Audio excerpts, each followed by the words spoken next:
Good morning, good evening, good afternoon, everybody. I hope you're having a lovely Tuesday. I know I am. I went shopping yesterday, and before I get started, anyone who knows me knows I'm a little bit obsessed with Fibonacci. But check out this plant that I found in the shop. Now, for those of you who can't see, this is Rome Romanance broccoli or something like that. But it's basically like Fibonacci on Fibonacci on Fibonacci in the form of like a cauliflower broccoli, and it's the coolest thing I think I've ever seen in my life, and I'm obsessed with it. Anyway, I'm extremely grateful for how cool Mother Nature is, and the plants and all that kind of wicked stuff that she can throw at us and provide for us. So I'm showing some gratitude to Mother Nature now because it is cool. Like I said, I'm obsessed with Fibonacci, and this is by far the coolest plant I have found in a long time. So I'm very grateful for that. I'm also very grateful for everyone coming on and sharing every single morning. It's great. I'm grateful for my partner. We had a good discussion about a few of the topics that we were discussing yesterday. And yeah, she has a bit of insight, and it's really nice to have those discussions and share ideas with each other. So I'm very grateful for good conversation, so we say, and for everyone in here who helps and puts in and shares their input and ideas as well. I really, really do appreciate it. It makes these calls much more fun, much more engaging, and we can learn a lot from each other by constantly sharing. So thank you to everyone who does that. If you'd like to chuck in the chat some gratitude that you have today, before we get started. So I'm just finishing up moving a few things here.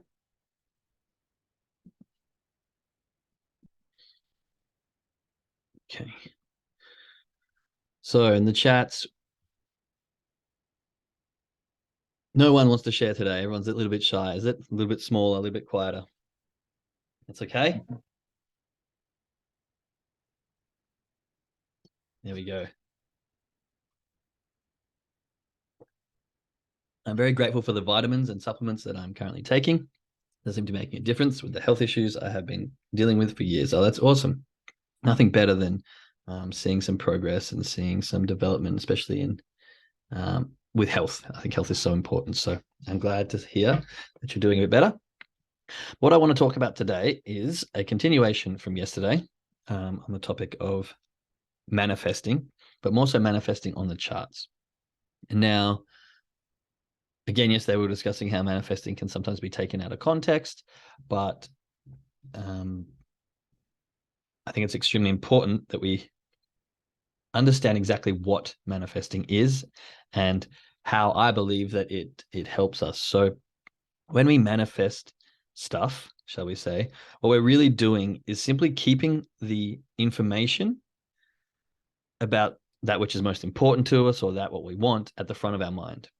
And when we're doing that and constantly thinking about what it is that we want, what it is that we need, well, not so much need, but what it is that we would like to attract to us, then we're automatically looking for signs and how we can make that come to fruition. So let's say we want to, I don't know, quit our job in 5 years, but we want to work from home. We're going to be keeping our eyes out for online opportunities or ways that we can break free from our job.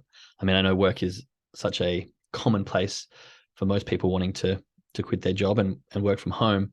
So what we're doing by manifesting, by continuously discussing and thinking about quitting our job, we're going to start looking for opportunities. We're going to start keeping our eyes open for opportunities that can make that happen. And so by keeping that idea at the front of our mind, we open up our perspective to looking for ways that can actually partake. And so by manifesting, we are just keeping our mind open to the possibility and to the, let's say, inclinations of things that come to us regarding making that happen. So when we're on the charts, we can kind of do the same thing. I know sometimes we get trapped in this super focused situation where we're looking at candles paint and it's going up and it's going down. And then it's like, oh, this is a bullish engulfing candle. Maybe we should be looking at buying. Oh, here's this bearish engulfing candle. Maybe we should be looking at selling. Oh, there's an EMA there. Let's just see if it bounces off that. And then what happens? Or it breaks through. Now, while it's really good to have an understanding of all the stuff that can happen on a chart, the ebbs and flows, the highs, the lows, the EMAs, the patterns, I think it's really important to zoom out. And one of the biggest shifts that I've had in my trading as of late is to really look back and find certain setups or certain positions in the charts that really, really gel with me. Things that I really like, things that I can understand, things that I can manage properly, and things that catch my eye, shall we say, like they're obvious to me. Now, everyone here is different. Everyone's come from a different background. They've had different lengths on the charts. They've had different losses, different wins. You come into the learning how to trade in a bullish market and things are just going up, up, up, up, up. And that's how you make your first bit of money. You're going to be looking for bullish movements because you've got a connection and an emotion attached to those buys, which is profit, elation, joy. And vice versa. If you come when the market's crashing, you might be looking for sells. You might have a bias towards sells. So what I'm trying to bring to your attention is sometimes we forget about the overall movements and we just focus on, can I get a buy here? Can I get a sell here? Will it go up? Will it go down? Oh, I want to make the most of it. I don't want to miss the move. I don't want to lose my money. So I'm going to be really tight and really cautious. Like, put some ones in the chat if you've ever thought, oh, I better get in because what if it goes all the way up to the moon? Or what if it goes and crashes and I miss that? How am I going to feel? 1, 1, 1. Totally. 1, 1, 1, 1, 1. Yeah, it's very, very common. And when we're looking at the charts and we have this feeling of like, oh, maybe I should enter here because there's a buy. And what happens if it goes all the way up to here? I'm going to miss it. And I'm going to hate that.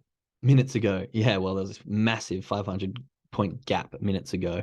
So the market's been all over the place. And I actually took a loss just after that as well. So because I was going against everything that I've just previously taught myself. But it does happen. It happens all the time. And we, just like I said, we have lapses and we go back to that. But what we got to start doing, and what's been working very well for me as of late, is finding these perfect setups, finding them and writing them down. When the market does X, Y, Z, I will. When the market does this after this, I will. And have 3 or 4 of those things that you find that work really well.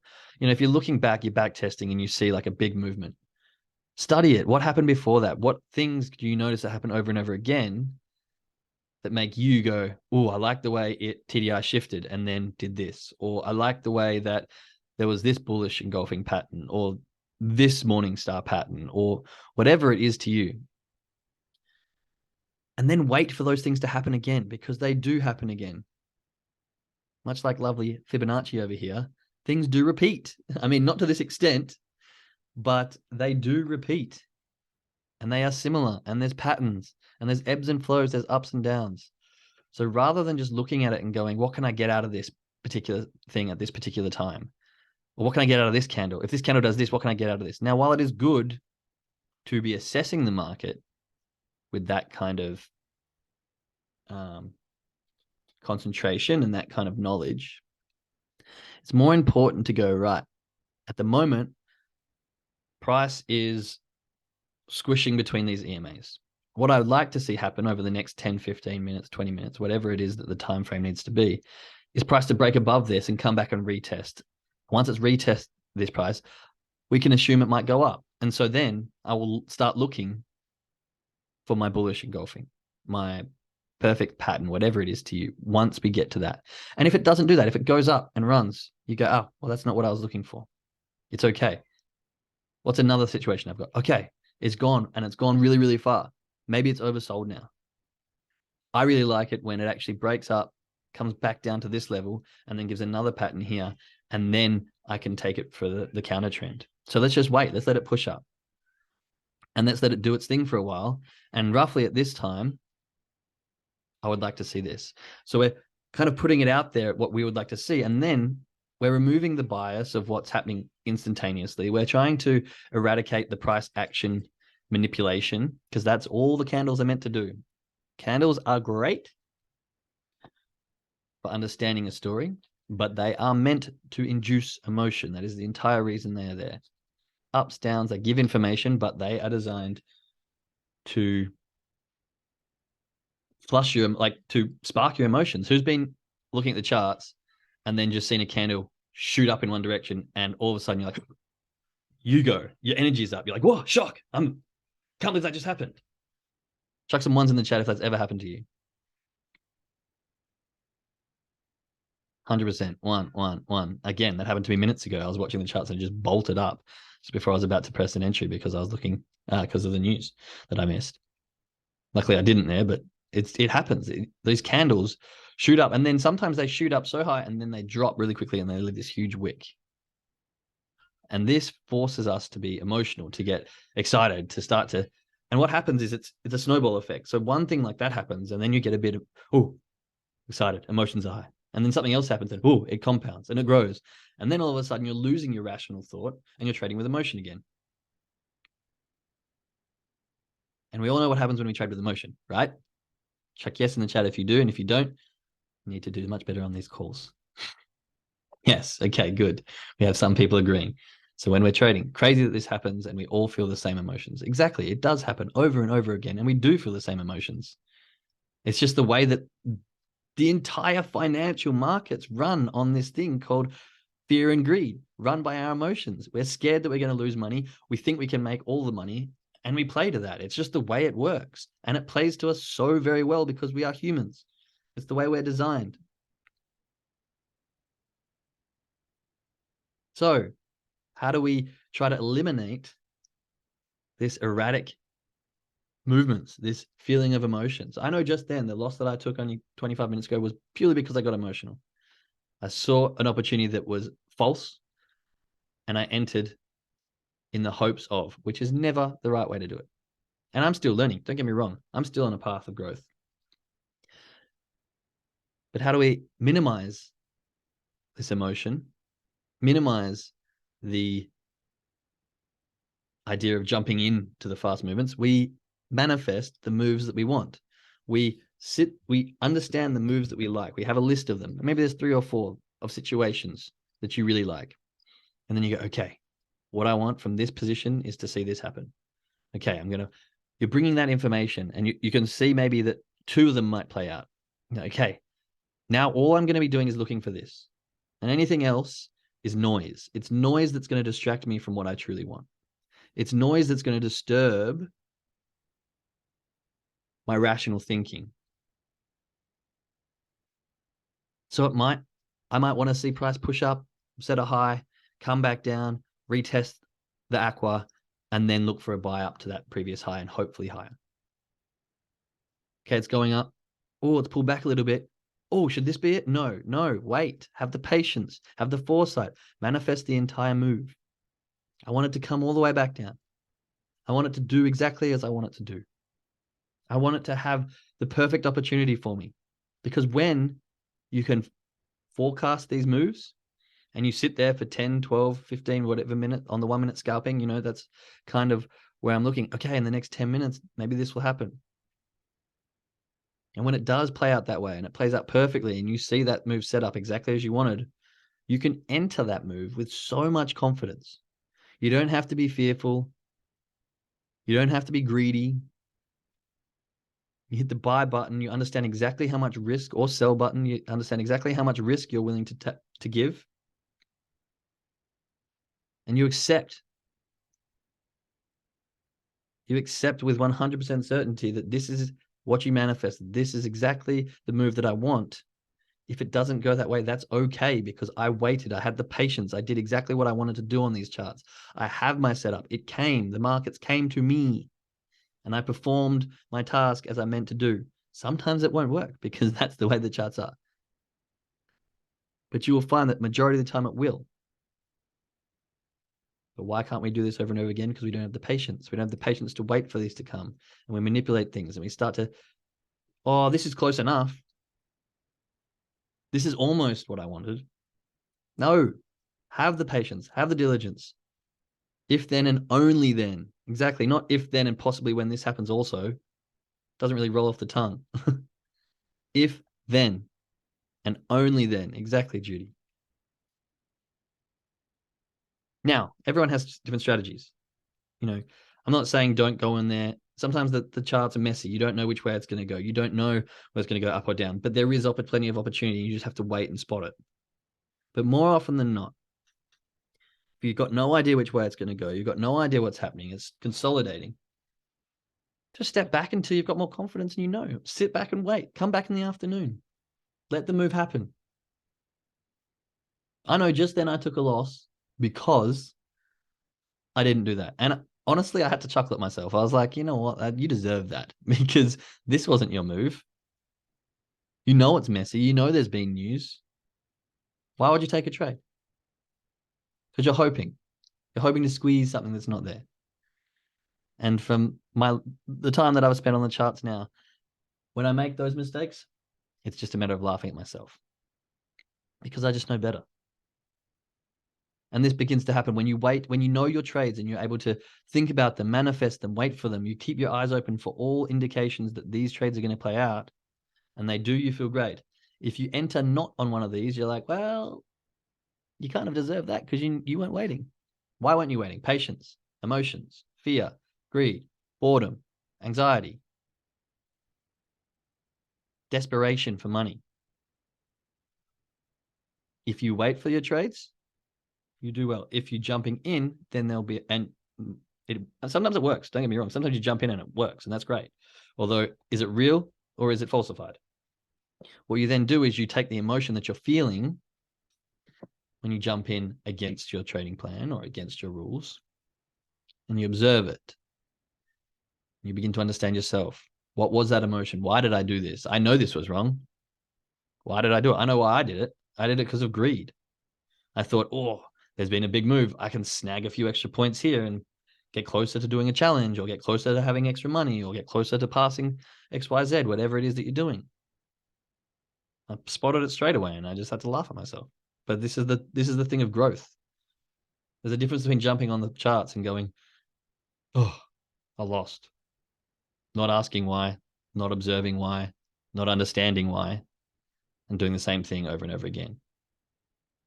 And going on the charts and going, yep, that didn't play out because of XYZ, and I should have entered it because of this and that, and I did enter it because of this and that.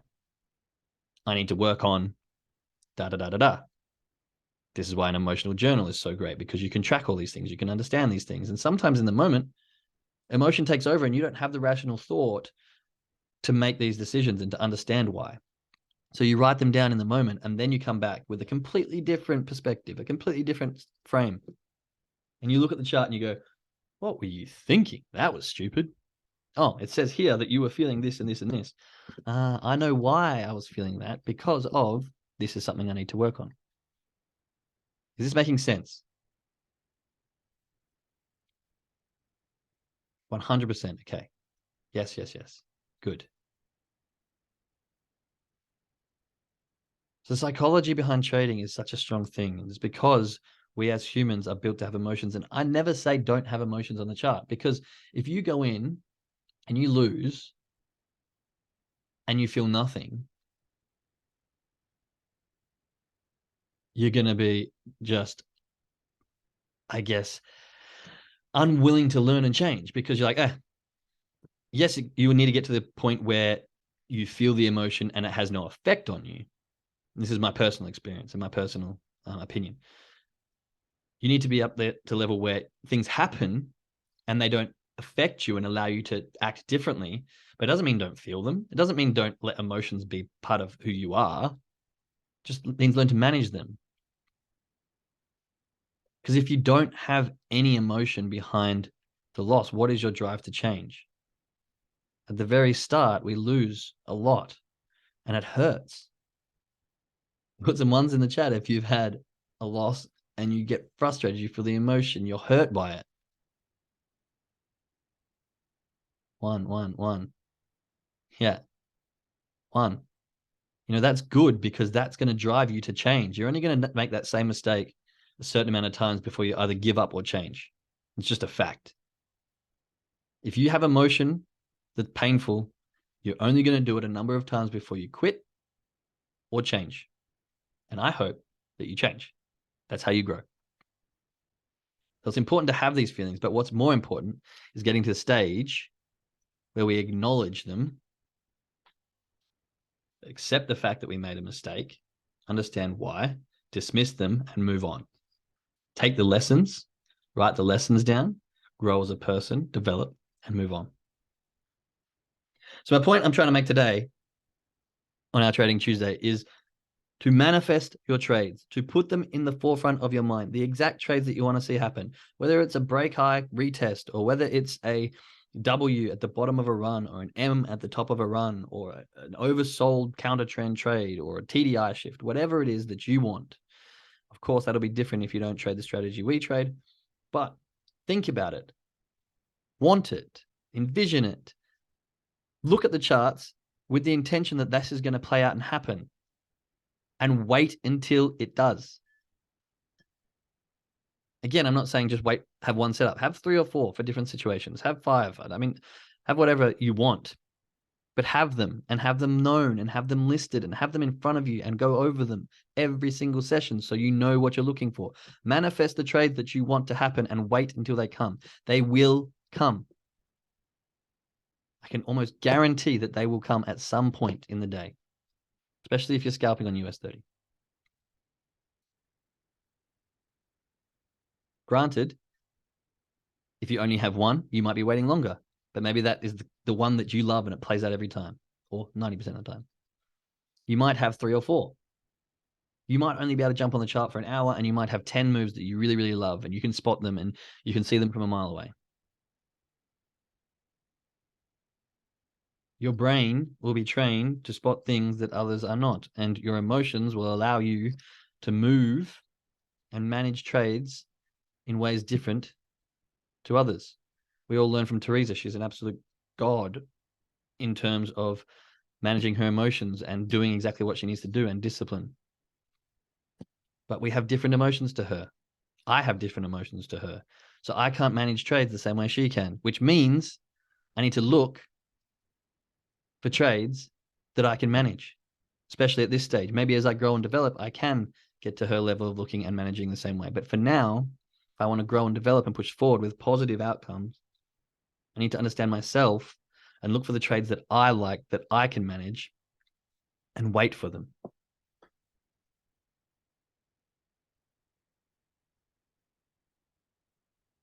Okay? So, I hope that made sense. I want you to understand that manifesting is a concept that I'm a really big fan of, visualization. However, I don't like the way it has kind of been misunderstood by the majority as reading a sentence on a bit of paper and then the universe gives it to you. There is a lot more involved, and there's a lot more of a quantum mechanical aspect to it and a mindset aspect to it. And I think it's very powerful if we understand these methods and understand why we do it. And repetition obviously is key, but allowing ourselves to think, feel, and just completely embrace these thoughts of the favorite move on the chart will allow us to look for it, have the frame of mind to observe the outcomes, and hopefully end up in some more profitable traders. Okay. Just gonna have a read through the chat. We've got some messages coming through. Thank you, Jake. I really like your thoughts and explanations of this concept today. Grateful that you have the recording available for this one. I'll be rewatching and sharing with a friend who is trading as well. Awesome. I love that. Please share all of these as much as you can. I do get them up on Spotify. I'm not as consistent, but they come up when they come up. You know, I'm a busy man with a baby, so they get there, but usually by the end of the week, they're all up. So I love that you share it with as many people as you think will benefit from this. My entire purpose of this is to get my thoughts and my growth out of my mind and onto some kind of paper or audio so that people can learn from my mistakes and my growth as well. So thank you very much for showing up. Thank you to everyone who's here today. We have a few minutes left, so if anyone would like to share some gratitude now, we didn't get much at the start. We've got a few more people here. So if you'd like to verbalize and share your gratitude as stepping out of your comfort zone a bit, feel free. Otherwise, I shall call it a day.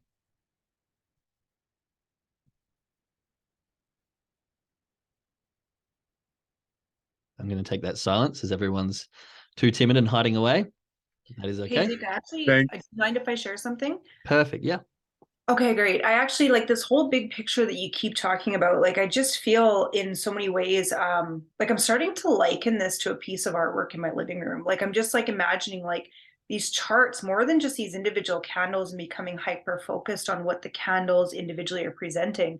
When we look at the big picture, it's no different than looking at a piece of artwork in my living room. Like, I can see the flow from, one stroke of paint and how it moves into the next section. But it makes me think, okay, but if I look at this piece of painting the way that I look at candlesticks on a chart, and if I magnify it on one section, I have no clue what the hell is happening in that painting. And so, Perfect. like just in what you're sharing again and again and again and again, I'm starting to see, holy crap, like I actually need to start to see these charts as a form of art, and how one move or one set of structure moves leads into the next set of structure. And only by understanding the structure and the patterns can I actually see where that's leading to. So I just want to say thank you for your continual repetition, because sometimes repetition feels like you're saying the same damn thing over and over and over and over again. But man, oh man, sometimes we actually need to hear it 11 times before something clicks. And I feel like today this has just clicked, and I'm just so grateful to Yay. you for that. So thank you. You're very welcome. I love that. And yes, I often say that you'll hear me say the same thing. You'll hear the same thing come out of my mouth, because you only learn through repetition or shock trauma. And I'm not here to traumatize any of you. I'm here to hopefully drill some stuff into your brain that I've had to drill many, many, many times. And I'm the same. I had to hear things 11 to 20 times before I finally listened. But I Right. love that it's clicked. And you're so totally right. I often say that the candlestick is like one piece of the puzzle. If you got a 2,000 piece puzzle, what the hell are you going to get out of one piece of that puzzle? You look at the Confusion. candlestick as one bit, you're not going to get, yeah, confusion. Exactly. Yeah. And so very much akin to the art metaphor. And I love that. I love that. It's so Yeah. true. Yeah, this has just been so good. So thank you for that. I'm really looking forward to learning about what my favorite three moves are, and just really shifting my focus to those three. It's going to be cool. It that in and of itself is like a puzzle to unravel for me right now. So I'm looking forward to that. Thank you. Yeah, you're very welcome. And it's great when you have those moments, like you're staring at the charts and like you go through some learning and development, and then it feels like you hit a plateau, and then you keep learning and you keep listening to things that you don't feel like you're making much progress. And then all of a sudden, boom, something clicks and you're just like up to that next level of growth. And then this is what I mean by you now have a different frame of reference. You're going to perceive everything from here on in your journey from a different perspective. You're going to have a different frame of mind towards it. And it's just going to be like you're learning a new thing over again, but at the next level. So I'm Yeah, really, really happy for you. so Good on you. powerful. Yeah, cool. Thanks. You're very welcome. Anyone else in the last minute? We got some message in the chat. Hiding. Great for the security of this group. Sometimes I feel lost in trading. Yep. At least you're honest in the chats. I like that. And yes, of course, I think the security of breaking through these barriers as a group is very important. But we have reached our time for today. I'm Well, Mike, I'm you just let me. grateful. I'm just grateful that I'm not the only one that has problems, and I like the artwork one. That's a good one. Jake, you open my mind every day, and I appreciate that very grateful for it. You're very Thank you. welcome. That's the goal here. So I'm really glad that some people are taking these key takeaways and growing. So to my lovely traders, I will see you in a minute. Don't get fooled by the news. I just did, and I took a loss. So that's a lesson learnt. To the people listening on the podcast and live, I shall see you tomorrow morning. But I love you all, and we shall speak again soon. Bye.